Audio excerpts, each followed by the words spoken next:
चिंता, tension tension, मैं कहाँ जाऊँ। मेरे जीवन में इतनी चिंता है, इतना तनाव है, मैं कहाँ जाऊँ। मेरा पति मुझे मारता है, वो दारू पीता है। मन तो करता है कि मैं सुसाइड कर लूं, मन तो करता है कि मैं कहीं जाके मर जाऊं। मैं क्या करूं। मेरे बच्चे पढ़ते नहीं, मेरे बच्चे पढ़ाई पर ध्यान नहीं देते। मैं कहाँ जाऊं। मैं दिनों रात सोचती रहती हूँ, मुझे उधार कहाँ से मिलेगा, कौन मेरे इस तनाव को अपने ऊपर लेगा। मैं कहाँ जाऊं। कोई है जो मेरे इस तनाव को अपने ऊपर ले ले। क्या कोई है जो मेरे इस बोझ को कम कर दे। क्या कोई है जो मुझसे बात करे, जो मुझे नया जीवन दे। क्या कोई है जो मेरी सुने, मुझे शांति दे। कोई है जो मुझे शांति दे। बोझ बोझ, मेरे पापों का बोझ, बोझ बोझ। मैंने इतने पाप किए, मैंने इतनी चोरी की है, मैंने हत्या की है, मैंने लोगों का खून किया है। मैं इतने लोगों के पास गई, इतने लोगों के पास गई, लेकिन मुझे किसी से भी उद्धार नहीं मिला। मैं ठेकेदार के पास गई, मैं ठेके वाली दुकान पे गई, लेकिन उसने बोला, भाई तू 2 पेट लगा ले और तेरा सारा बोझ उतर जाएगा। मैंने 2 पेट भी लगा लिए पर मेरा बोझ नहीं उतरा। मैं क्या करूं। मैं डॉक्टर के पास गई, डॉक्टर ने बोला नींद की गोली खा के सो जाओ तो तेरा सारा बोझ उतर जाएगा, पर मेरा बोझ फिर भी नहीं उतरा। कोई है जो मेरे बोझ को अपने ऊपर ले सके। मेरा बोझ, कौन है जो मेरे पापों का बोझ ले सकता है अपने ऊपर। मैं अपने बोझ से बहुत तंग आ गई हूँ। कौन मेरे पापों का बोझ ले सकता है। मैं टीचर के पास गई, प्रिंसिपल के पास गई, उन्होंने बोला कि अच्छा तू डिग्री हासिल कर ले, तेरा बोझ उतर जाएगा।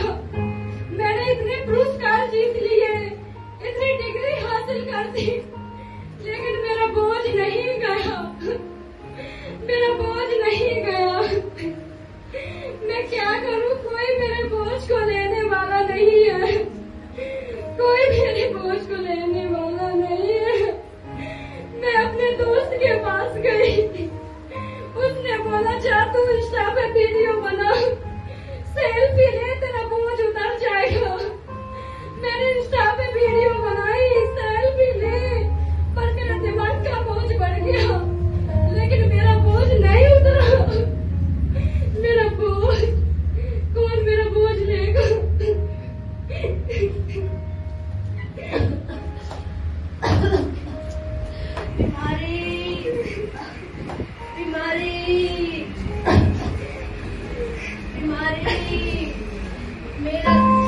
मेरा जीवन बीमारी से भरा हुआ है।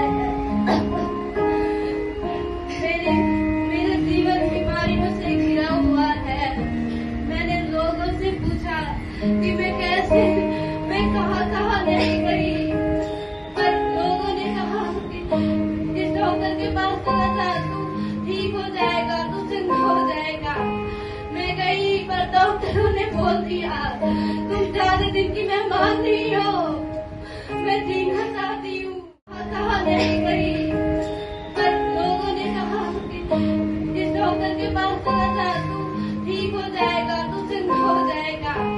मैं गई पर डॉक्टरों ने बोल दिया तुम ज्यादा दिन की मेहमान नहीं हो। मैं जीना चाहती हूँ। कुछ लोगों ने बोला दिल्ली चला जा, बड़े बड़े हॉस्पिटल है वहाँ, तू चंगा हो जाएगा। मैं वहाँ भी गई, मैं एम्स गई, पर मेरी बीमारी नहीं गई।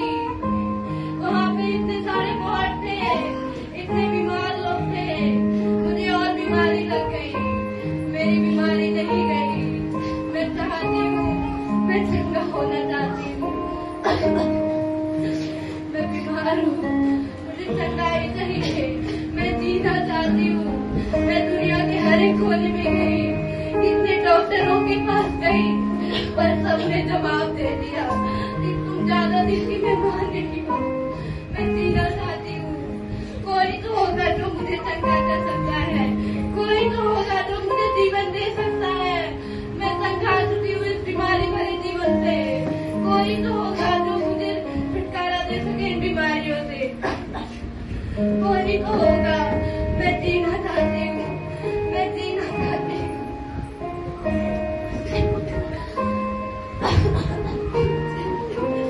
मैं दे सकता हूँ।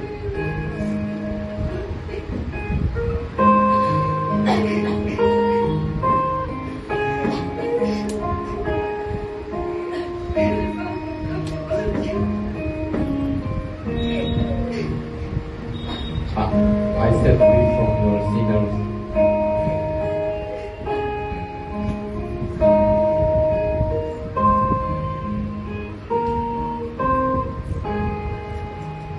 I set free you from your sinners.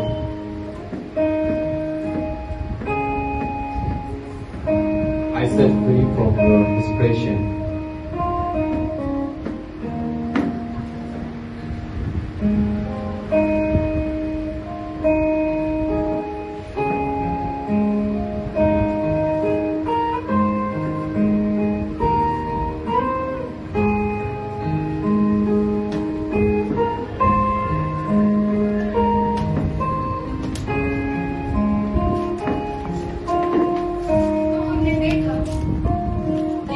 परमेश्वर के मेमने ने हमारे लिए हमारे अपराधों को उठा लिया, कि किस तरह उन्होंने हमें हमारे डिप्रेशन से, हमारी बीमारी से और हमारी हर एक गंदी यादों से उसने हमें छुड़ा लिया। जिस तरह यूहन्ना बपतिस्मा देने वाला कहता है कि वो परमेश्वर का मेमना है जो हमारे अपराधों को अपने ऊपर लिए जाता है। हालेलुया। यदि आप विश्वास करते हैं कि उस मेमने ने भी आपके लिए भी आपके पापों को भी अपने ऊपर उठाया, आपकी बीमारियों को और आपके डिप्रेशन को भी, तो एक बार उस परमेश्वर की जोरदार तालियां बजाओ। हालेलुया। और अब ये समय है कि हम दूसरे भाग को देखें और हम वचन से देखेंगे। हम देखेंगे यशायाह अध्याय 35 वर्स 8। वह मृत्यु को सदा के लिए नाश करेगा और यहोवा सबों के मुख पर से आंसू छोड़ डालेगा और अपनी प्रजा की नाम धराई सारी पृथ्वी पर से दूर करेगा, क्योंकि यहोवा ने ऐसा कहा है। यहोवा ने ऐसा कहा है कि वो आपको आपकी बीमारियों से छुटकारा दिलाएंगे। यहोवा ने ऐसा कहा है कि वो सारे शर्मनाक कामों को जो हमने इस पृथ्वी पर किए हैं वो नाश कर डालेंगे। और न कि केवल हमारी अपराध है, हमारी बीमारियां, परंतु जो मृत्यु मनुष्य के द्वारा इस संसार में आई थी, उस मृत्यु से भी हमें बचा लेंगे। आमीन। हालेलुया। आपकी बीमारियों से छुटकारा दिलाएंगे। यहोवा ने ऐसा कहा है कि वो सारे शर्मनाक कामों को जो हमने इस पृथ्वी पर किए हैं वो नाश कर डालेंगे। और न कि केवल हमारी अपराध है, हमारी बीमारियां, परंतु जो मृत्यु मनुष्य के द्वारा इस संसार में आई थी, उस मृत्यु से भी हमें बचा लेंगे। आमीन। हालेलुया।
सूली पे हमारे लिए गए ताकि वो हमारे लिए मारे जाएं और दोबारा हमारे लिए ही जी उठे। लेकिन बात सिर्फ उनकी क्रूस पे मर जाने पे खत्म नहीं होती, परंतु परमेश्वर ने कुछ इससे भी अद्भुत हमारे लिए रखा है। तो आइए देखते हैं कि वो अद्भुत क्या है।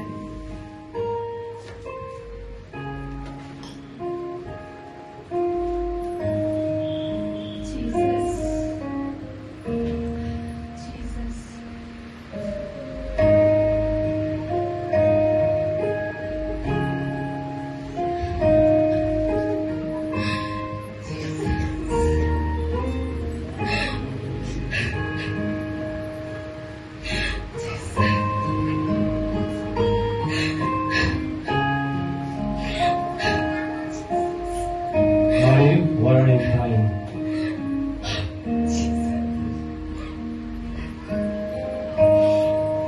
I defeated death.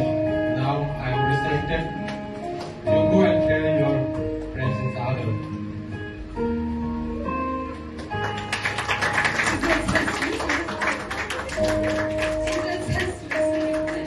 यीशु जी उठा है, हालेलुया। यीशु जी उठा है। क्या कोई कहेगा यीशु जी उठा है? हालेलुया। उसने मृत्यु पर विजय पाई है। उसने इस संसार की सारी अधिकारों पे विजय पाया है। हालेलुया। वो हमारे लिए जन्मा और हमारे लिए जी उठा। आइए हम अपने स्थानों पे खड़े हो जाएं और हम परमेश्वर के वचन को, जो ये लास्ट वचन है, हम घोषणा के तौर पर इस वचन को अपने जीवन में अपनाएं। हालेलुया। जो परमेश्वर ने हमारे लिए